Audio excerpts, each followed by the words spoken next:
Hey, good morning, guys. I hope everybody's having a great morning. My name is Debbie. Welcome to my channel. Today is part 81 of the Phil Spector trial. Good morning, everyone. Judy, Jill. I saw Jennifer a little while ago. I've got the wrong mouse. Hey, Jennifer, Judy, Jill, all my lurkers and replay crew. Hello, good morning, everyone. It's nice to see you all. Let's see what Judy says this morning. Michelle Blaine, former assistant to Spector, was sued by him in 2006. Spector claimed in his lawsuit that Blaine siphoned hundreds of thousands of dollars from his accounts. Blaine countersued, claiming she never stole from Spector but was given large amounts of money to keep her from testifying against him in the death of actress Lana Clarkson. A settlement was reached, and Blaine was ordered to pay Spector $900,000. Woo! That's crazy. Why would you, if you had a rich boss, you gotta be making good money, right? So why would you steal?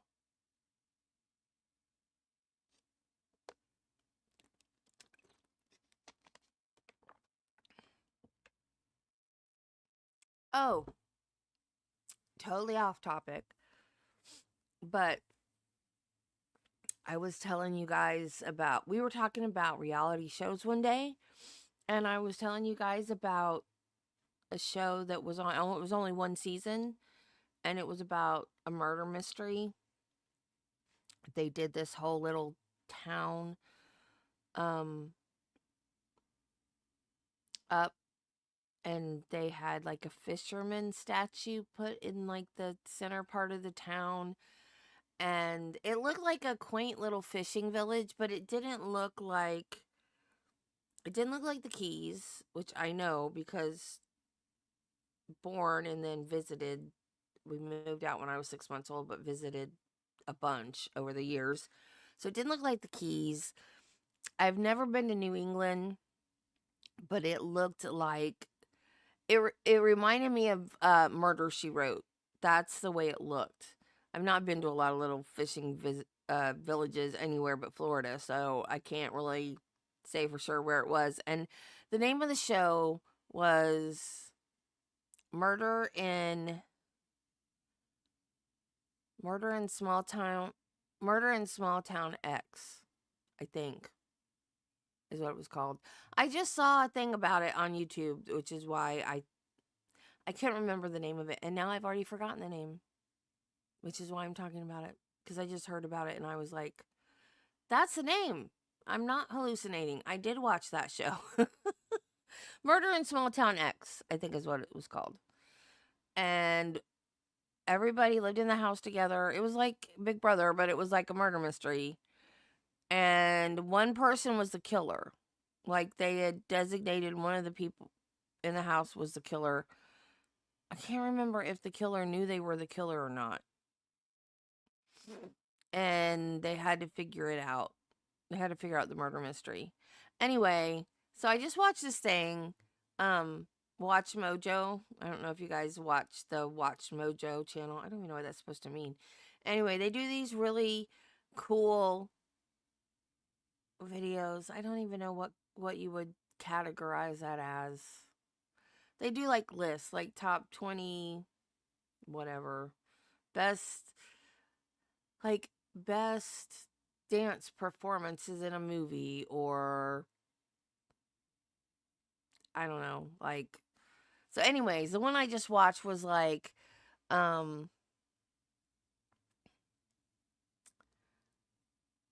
can't remember what it was called, cringiest or weirdest things to watch knowing what we know now.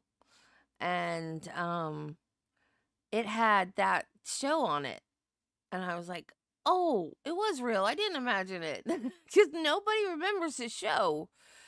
And it did confirm that it was only one season. And I don't know if this is the reason why they didn't have another season or not. I doubt it. It probably just didn't do well in the ratings because nobody remembers it but me. I've not met one person that remembers that show.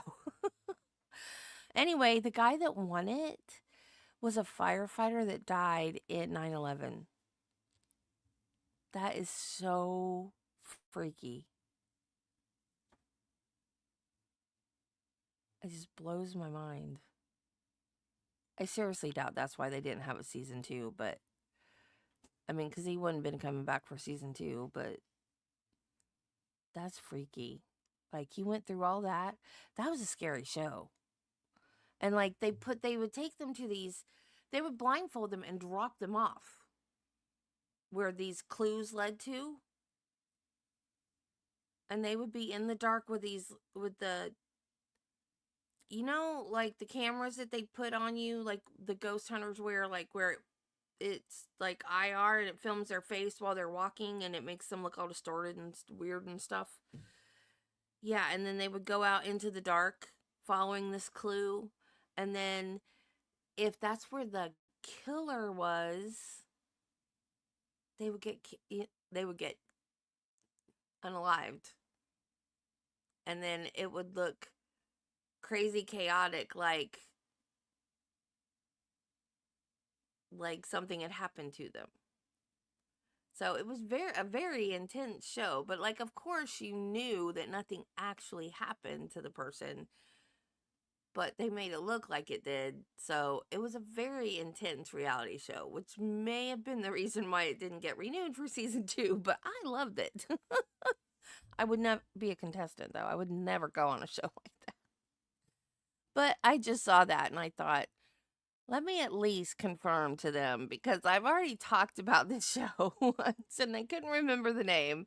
I'm like, I'm just going to confirm that I'm not insane. This was a real show. Watch Mojo just confirmed it. It was a real show. And I feel really bad for the guy that won now because he died. So anyways, let's get on, let's get on to Phil Spector. Oh, and the other thing that turned up, that always turns up on the What We Know Now lists, was the dating game killer. Which, I don't know why they call him that, because he never killed anybody from the dating game. He was just on the dating game. Was Rodney Alcala, which I keep meaning to do an episode on him too. But now I've started doing trials, I don't have time to do episodes anymore. But yeah, Rodney Alcala was a serial unaliver that was a contestant on the dating game, and he won.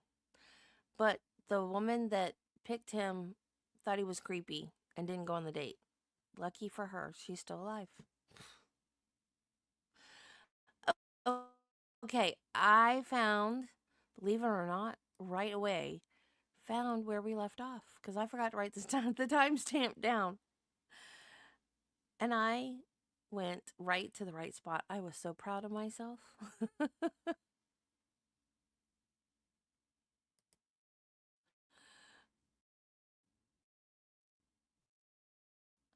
And now it's going to buffer. Stop buffering.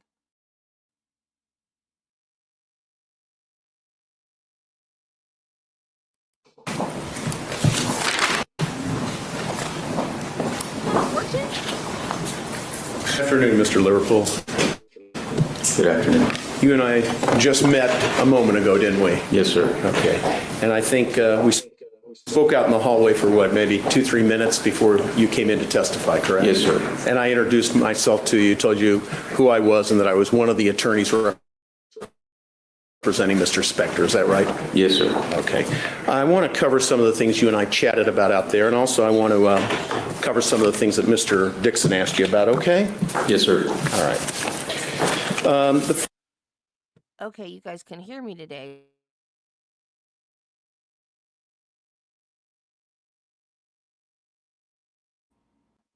Nope, it just muted me. It doesn't want to behave today. So Lori Vallow was on Wheel of Fortune? Jeez.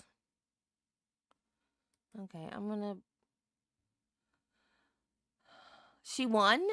Oh, jeez. Okay, I'm gonna do this again because I think it muted everything. Well, it said it muted, so I just wanted to make sure. Okay, let's go again. Wait a minute. Oh, there it is.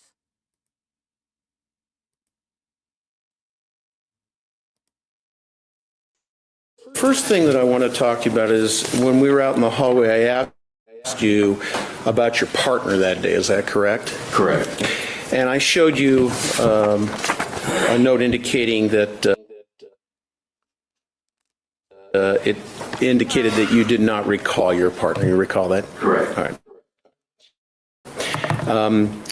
Is the matter? Is that correct? Yes.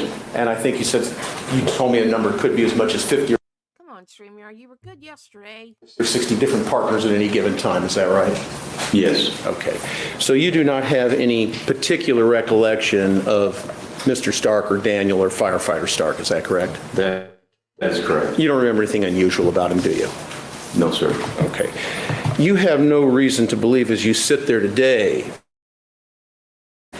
that a member of Los Angeles County Fire Department who's also a paramedic just like yourself come into court and testify live, do you? The evidence, it's Los Angeles City Fire Department. Excuse me, Los Angeles City Fire Department. Thank you, Mr. Dixon. You don't have any reason to believe that he would come in here and lie about something, That's do you? argumentative. Sustained.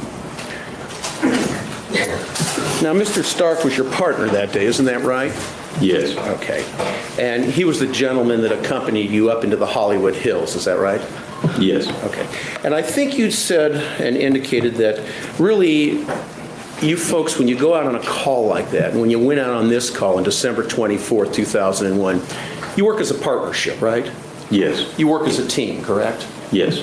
Your words were the focus is on who? The patient. That's the number one priority for both of you, correct? Absolutely. All right. And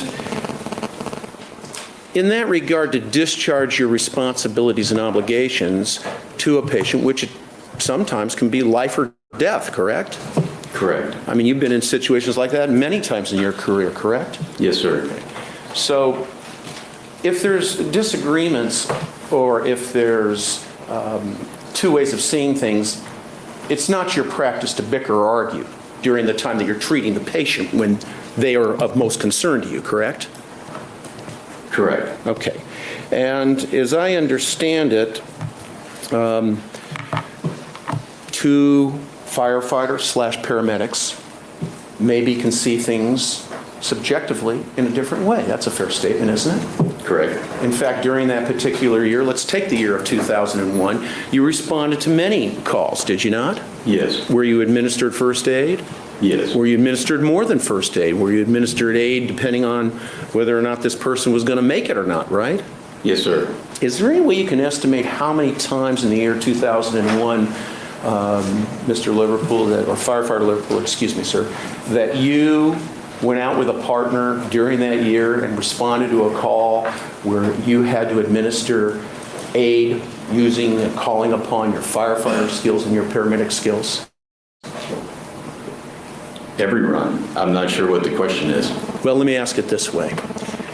During the year 2001, would it be fair to say that you had hundreds of responses where you had to administer help and aid and medical attention to people that were in need of that, correct? Yes, sir. Men, women, right?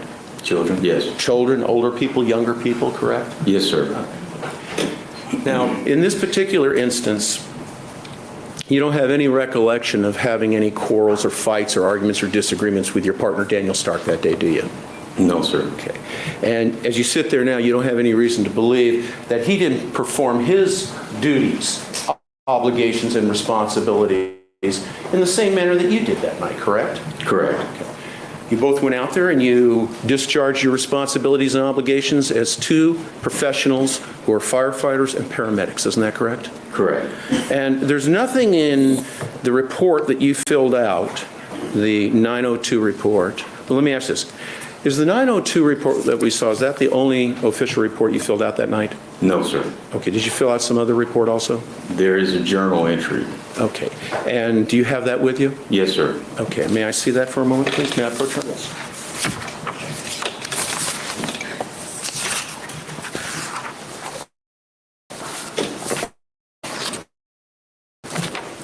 Okay.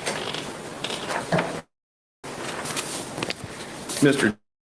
Dixon did show this to, did you just bring that today with you? Yes. I did not bring any documents with me, sir. Where'd you get this document from? It was handed to me, I think, prior to coming into the courtroom, sir. Okay, is this your handwriting on the document? Yes, sir. Okay, and this is called a journal entry, is that correct? That's correct.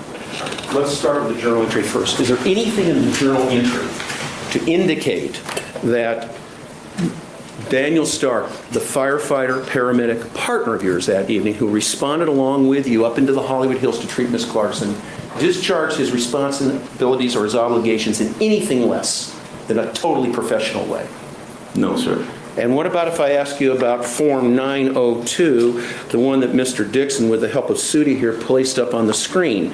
There's nothing in that report either, is that correct? No, sir. And you don't have any recollection of having to report to any of your supervisors that Mr. Stark did not discharge his obligations and responsibilities professionally just like yourself, correct? That's correct. Okay.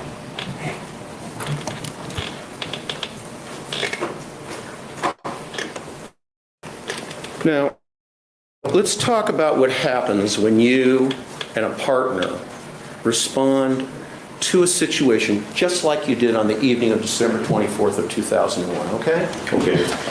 As I understand from your testimony, you share your responsibilities, isn't that correct? That's correct. And it's not really like an employer and employee or a boss and employee. You work together, right? Correct. And you work together to discharge your obligations and responsibilities for the betterment of the patient, yes? Correct. Do you have any recollections, you sit here today, that that didn't take place when you responded to the Hollywood Hills to help Miss Clarkson? There's no recollection that we were negligent in any way.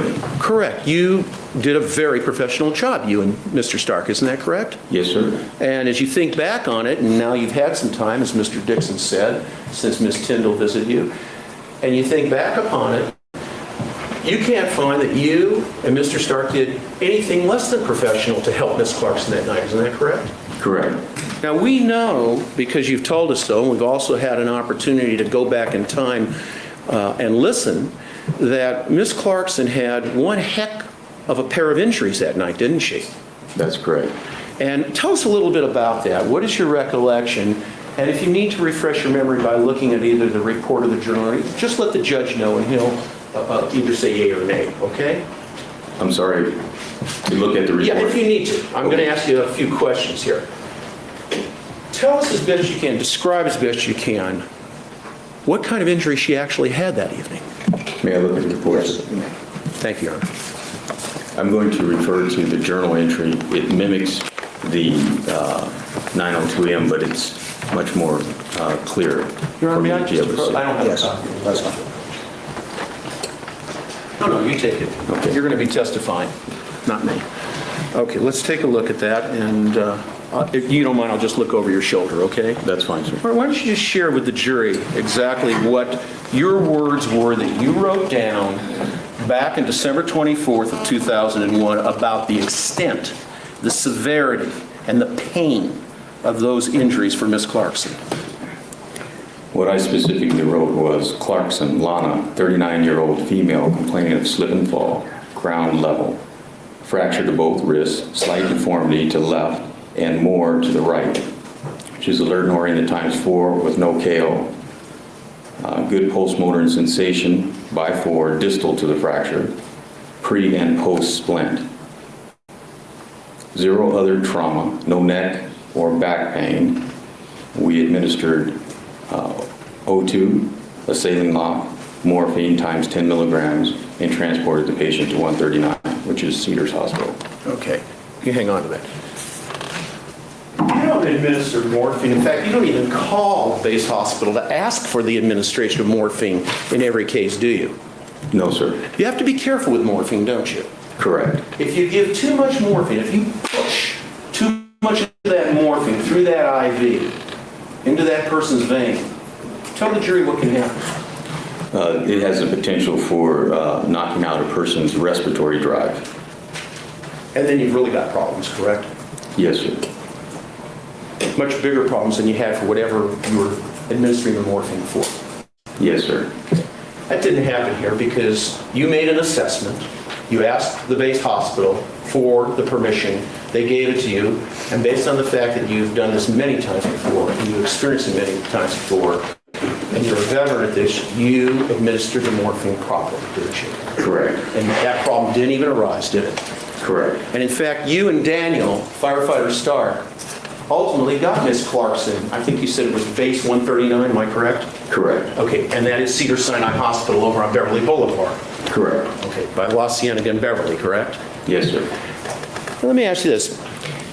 Mr. Dixon asked you about this ethanol and this drugs, and I want to talk to you a little bit about that. May we? Okay.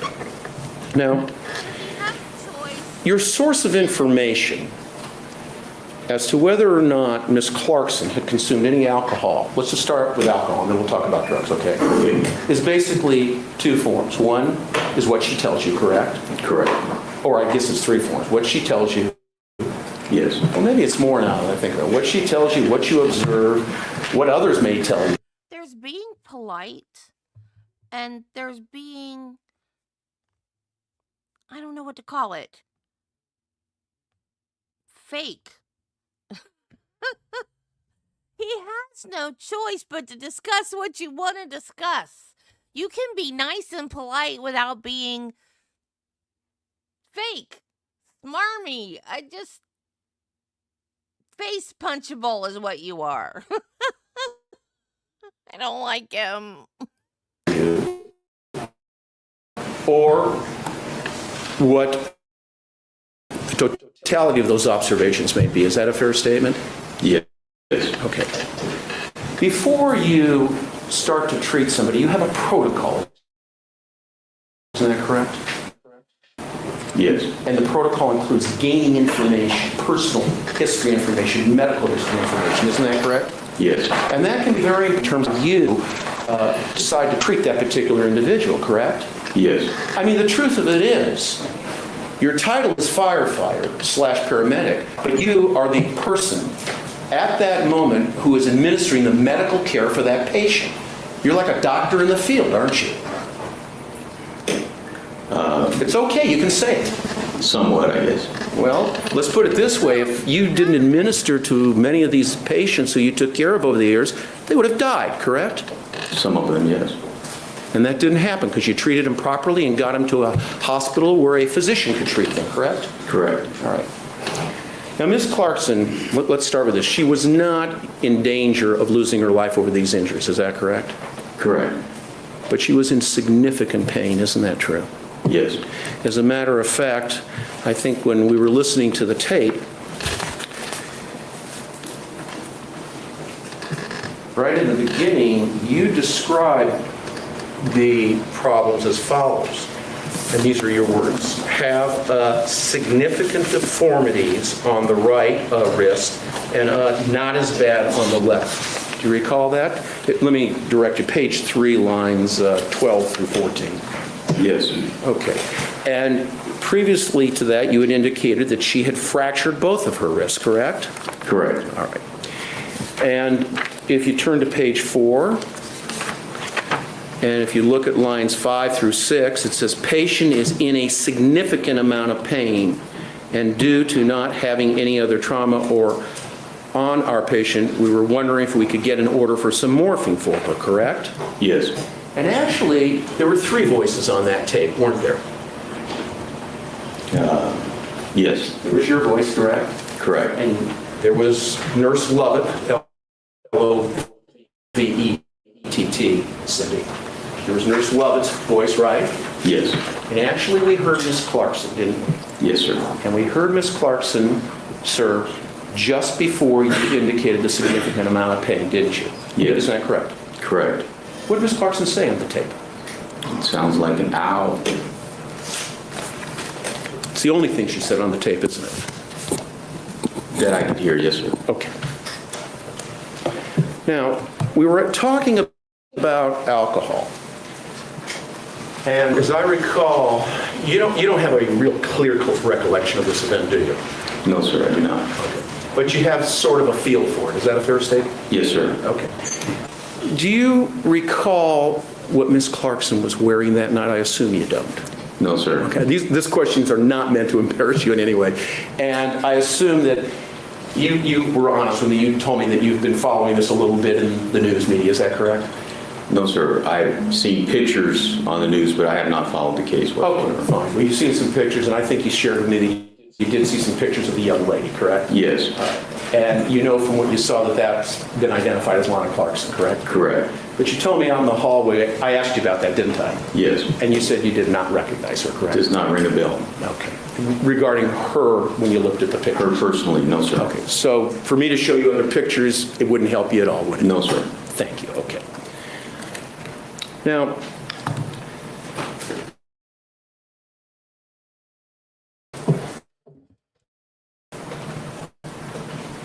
if we could have up on the board, Jen, the 902 form, please. And can we focus particularly on the area that says level of severity down in the lower left-hand corner, where firefighter Liverpool was talking about the score 15? Yes, right there. Can we get that nice and big, please?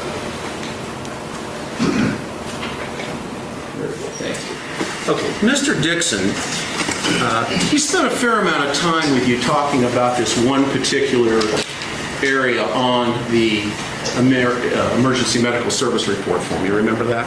Yes. All right, we're talking about the same form here. So let's take a moment and look at this level of severity. Now, you said she scored a 15, which I think you used the word, if I'm wrong, tell me, optimal, correct?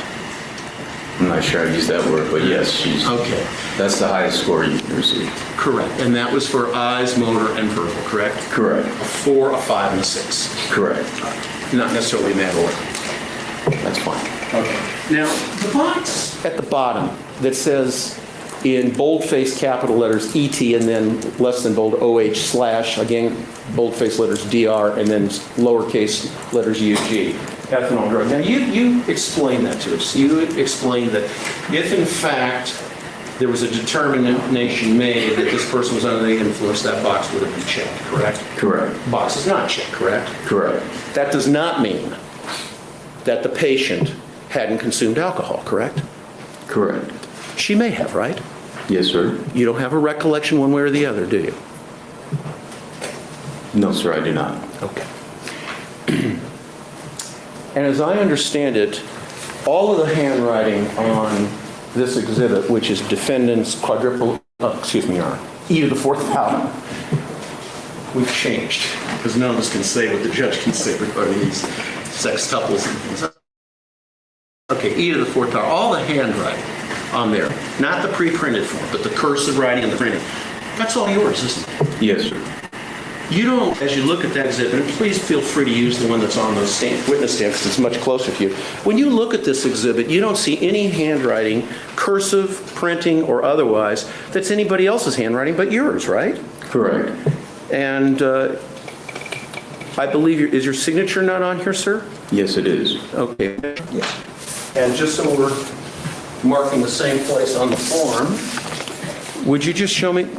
I was going to say, it's this right up here. Yes, yes, sir. There's only one spot for signature from between the paramedics. So, I'm looking at it. I can't read it very well. You're certainly not a doctor in disguise as a firefighter or paramedic, are I you? wouldn't be able to read it either way. Well, I was going to say, with this signature, you had to go to medical school. Okay, but that is your signature, is that right? Yes, sir. Indicating for the record, Your Honor, Mr. Liverpool's signature, I can't read, about a third of the way down. Okay? All right. So what we learned from this, if I understand it correctly, sir, is that, in fact, Mr. Stark did not fill any of this out. Is that correct? He did not. Okay. And that's not unusual, is it? It is not. That was your responsibility that evening, correct? That is correct. Okay. And as I understand it, you did not start the IV that night. Your partner did. Is that right? That is correct. Okay. And he had to start that IV, he had to talk to her and interact with her before he did. Isn't that correct? Correct. Okay. And we don't find any of his observations on the official F-902 report. Isn't that true? That's correct. Okay. Now let's talk about the drugs for a moment. Well, let me ask you that. Well, yeah, let me ask this. So basically what you're telling me is whether the box, Jen, can we have that back up there again, please? Thanks so much. So what you're really telling me is if we focus our attention, I want to direct the jury again to the area where we see the etho/drug box. If I'm hearing you right, what you're really telling us is it's a subjective matter whether that box gets checked or not, correct? Correct. Okay. Now let's talk about drugs. That box includes not only ethanol, but it also includes drugs, correct? Yes. Legal drugs? Yes. Illegal drugs? Yes, sir. Okay. And for you to be able to do your job well, because yours is a very, very skilled job, you really need this kind of information, don't you? Yes, sir. If you have this kind of information, it will direct you and guide you as to what the best approach and treatment for the particular patient is. Isn't that true? Yes, sir. Okay. Now, your recollection, as I understand it, is that Ms. Clarkson told you nothing about any drugs. Is that correct? My recollection via the radio report and transcript is that she was specifically asked and she denied having any alcohol or drugs.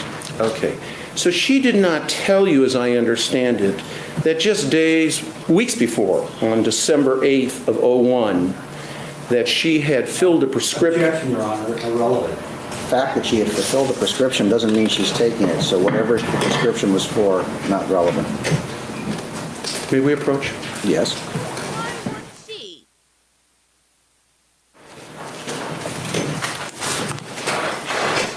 Good news and bad news. The good news is the judge just saved you about 5 or 10 minutes of questioning. The bad news is, as most lawyers say, I've still got a few more questions. We needed to do that. He feels neglected at times. I assure you it's my pleasure. Okay. Firefighter Liverpool, just a few more questions, if I may, sir, please. As I understand, you took her to Cedar Sinai, is that correct? Yes, sir. And Cedar Sinai, particular recollection of what occurred after that, other than what would be a general recollection of what normally or usually would happen after you have discharged a patient at that point? Do you want my general recollection? I mean, No, I'm asking, no. no, sir, I have no specific recollection of that event. That's fine, okay. And just one other area. As I understand it, you did not administer any field sobriety tests to Ms. Clarkson that night. No, sir, we cannot do that. That would have really been a bad idea of it because of her injuries. Well, we have no means for doing that. Okay. We're not capable of doing that. Okay, and to your knowledge, you and firefighter Daniel Stark, your partner that night, neither of you ordered either a blood alcohol test by way of blood or by breath. Is that correct? No, sir, that is not within our scope of practice. Okay, if that's wanted, that's got to be by somebody else, not by you folks. That is correct. Okay. Court's indulgence for a moment, please.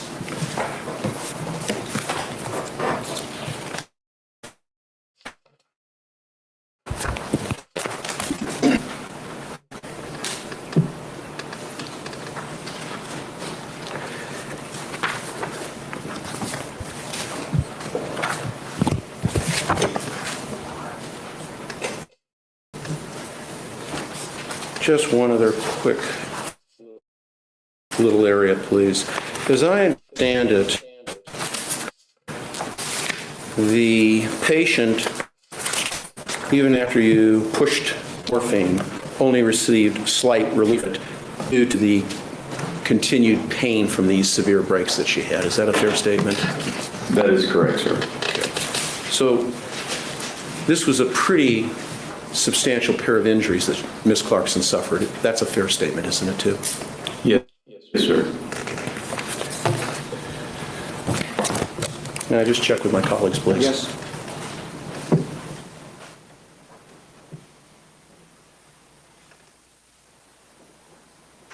Thank you, Your Honor. Nothing further. Thank you. Redirect. Thank you, Your Honor. I think you told Mr. Rosen that you had to be careful with morphine, is that correct? Yes, sir.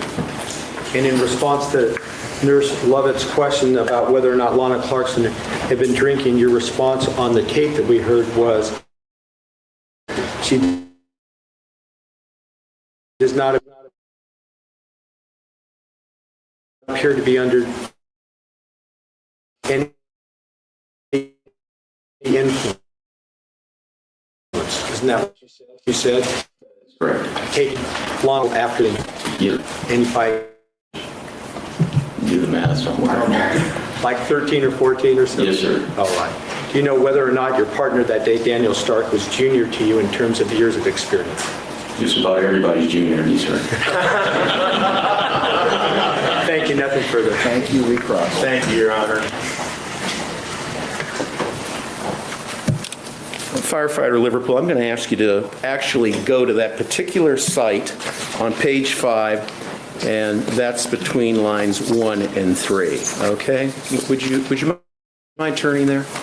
And may I approach him, Your Honor, just for this? This is just a short question. But Yes. Are you there? Page 5, yes, sir. Okay. And preceding page, Nurse Lovett asked you the question, quote, "This patient hasn't been drinking alcohol, has she?" Over. And what do you say? Just read to the jury what you tell her, excuse me. She denies any alcohol consumption at this time. She does not appear to be under any influence. Okay, those were your words, correct? Yes, sir. So what you told Nurse Lovett at Base Hospital was that she, meaning Ms. Clarkson, denied the consumption of any alcohol, correct? Yes, sir. And your words were that to you, she did not appear to be under the influence. That's what you said, right? Yes, sir.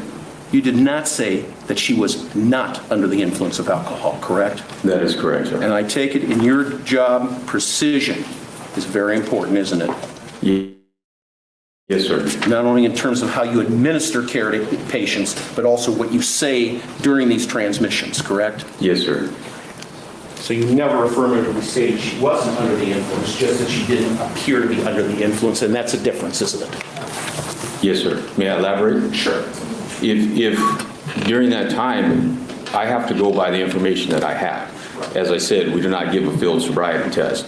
If my partner felt that she was under any type of influence, it was incumbent upon him to notify me of that. At this time that this was done, we were using a radio system, so that information, as I'm talking, is on a speaker and is being broadcast in the back of the ambulance. So when I said she was not under any influence, and if my partner had heard that and he suspected that she was under influence, it would have been incumbent upon him to report that at that time, and then the situation would have been different. So between the individuals in the home, between the patient, between my observations, and between my partner's observation or lack thereof, we determined that the patient did not have any drug or alcohol on board. Now, let me just ask a couple of follow-up questions. You said that there was a speaker in the back of the ambulance, correct? Yes, sir. You were in the back of the ambulance? Yes, sir. Lana Clarkson was in the back of the ambulance. Yes, sir. Mr. Stark is driving, correct? Not at this. Okay.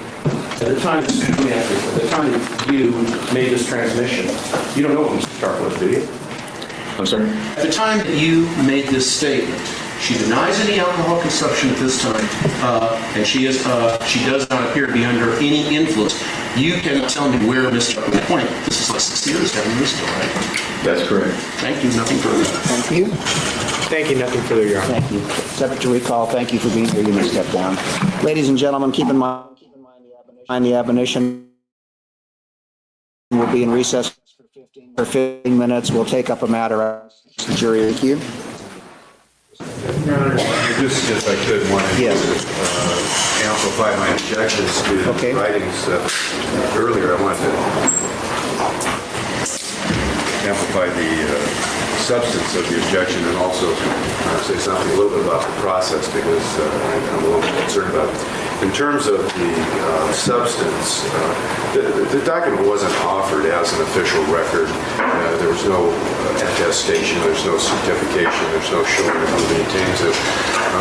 And in terms of it being the writing of a public official, it was prepared by someone we know is not a public official.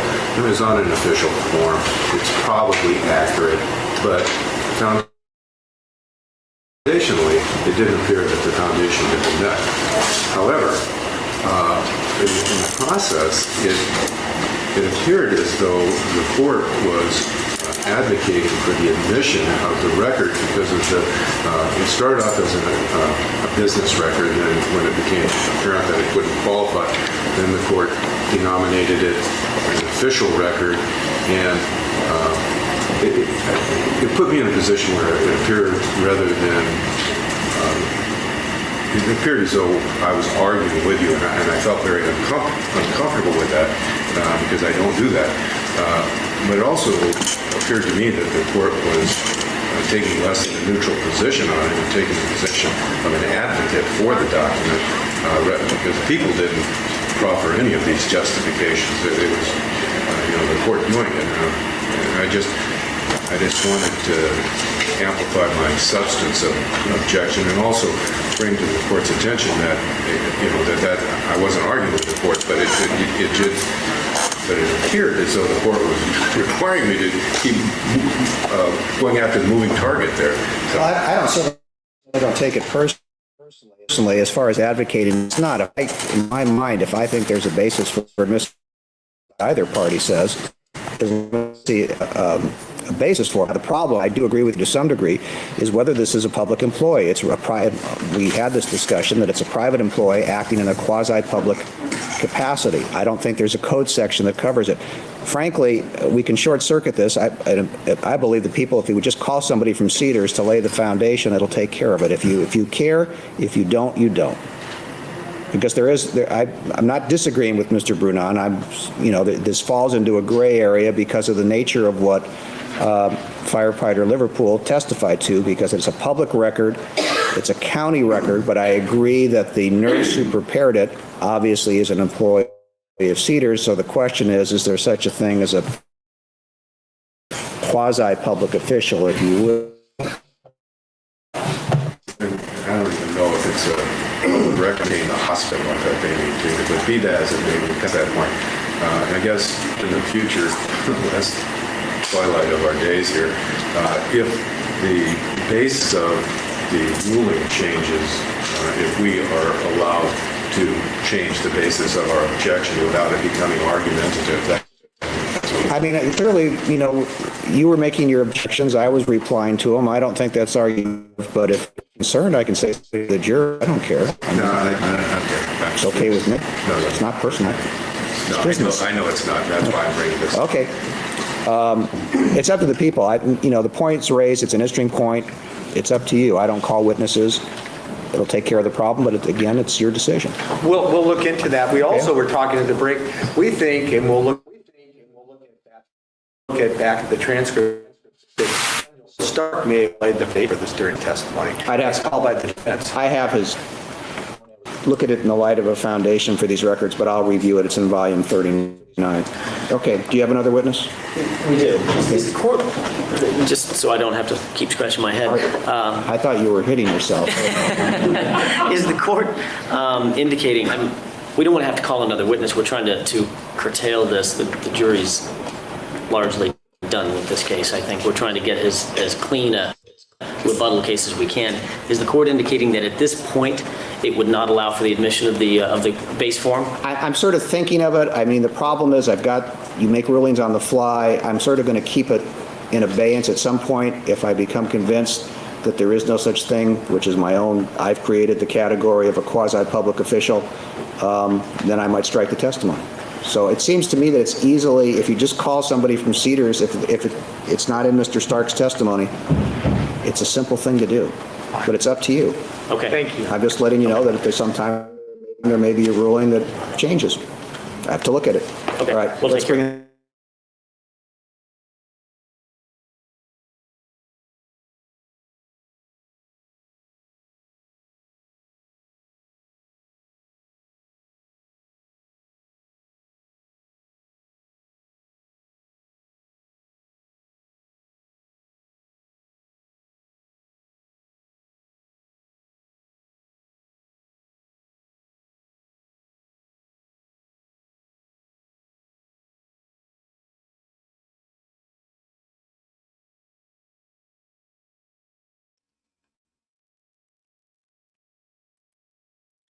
Well, that was weird. It crashed right as we finished. Okay. Um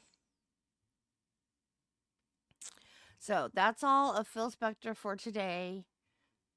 At 9 o'clock, we are going to catch up on the Megan Jackson trial. They will be alive today. We still have to catch up on day 3 and 4. I found opening statements for the prosecution, so we're going to do that. Then we're going to catch up on day 3 and 4. I don't know why I can't find openings for the defense, but there was something that Judy asked me yesterday if they had mentioned yet, and I said no. So she said she wouldn't. She's got like 2 pages of trivia for that trial. So she said, "Okay, I won't mention it then." But it was mentioned in opening statement, so we're going to listen to those first. So 15 minutes, y'all take a break, get something to eat, go to the bathroom, whatever you need to do, take the dogs out, and be back here at 9 o'clock for more catch up on the South Carolina versus Megan Jackson case and more Karen Reed verdict watch. And I will see you then. If you're not going to join us, I will see you again tomorrow morning at 8 o'clock for more Phil Spector. And remember, be kind to people, love your family. Jesus loves you, and so do I. Bye, guys. Have a great day.